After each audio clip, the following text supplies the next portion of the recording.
Our next film is a remake of one of the best-known movies in recent film history.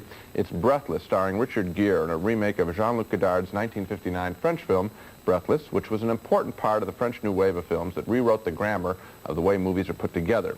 This American Breathless seems to want to wake up a tired young generation, too, with its story of a young thief on the run played by Richard Gere, who thinks he can solve all of his problems simply by taking a young French college girl for a joyride to Mexico.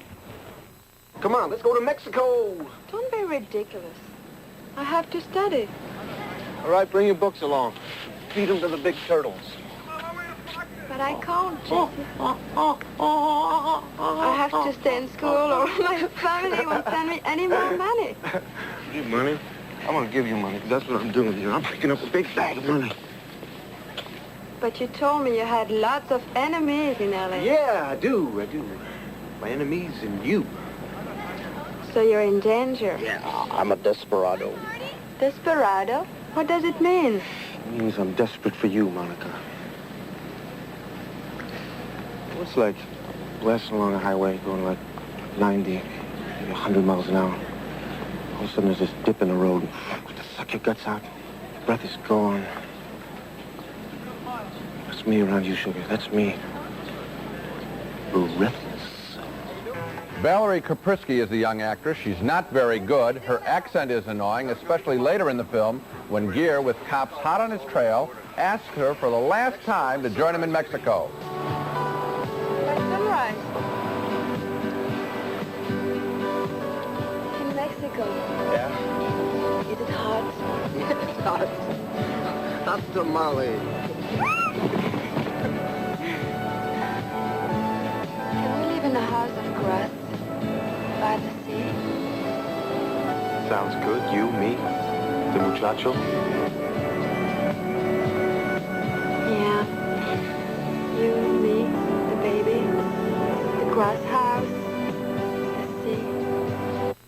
This is a good-looking film, and Richard Gere is at his sexy best here, playing a cross between sort of a punk stud and a rock star.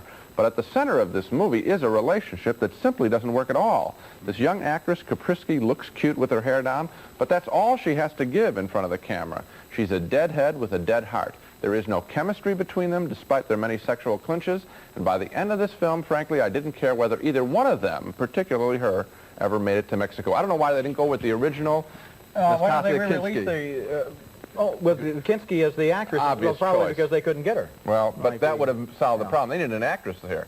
Well, the problem I find is that with the original film, Godard 25 years ago was already sending up this tradition of Hollywood gangster movies. Right. Now comes a movie 25 years later that tries to take it a little more seriously and yet add all of this element of style in terms of the coloring and shooting through red filters and everything, which just distances us from the story to the point where we don't believe it. You're right. You remember in your bachelor days, did you ever go out with a girl and you just the chemistry wasn't there?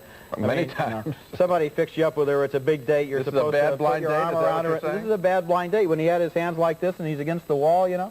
In Officer and a Gentleman, the chemistry between him and Winger, it would have been electric. Here it looks like some guy has been told, you know, talk to her, and she's saying, okay, here are my lines, and they finish the lines, the scene is over. Absolutely. It's just reading of lines. As they spoke, I thought they could have been in separate rooms. That's right. There was nothing between them. I don't think they liked each other as characters, and it just destroyed the whole film. You're right.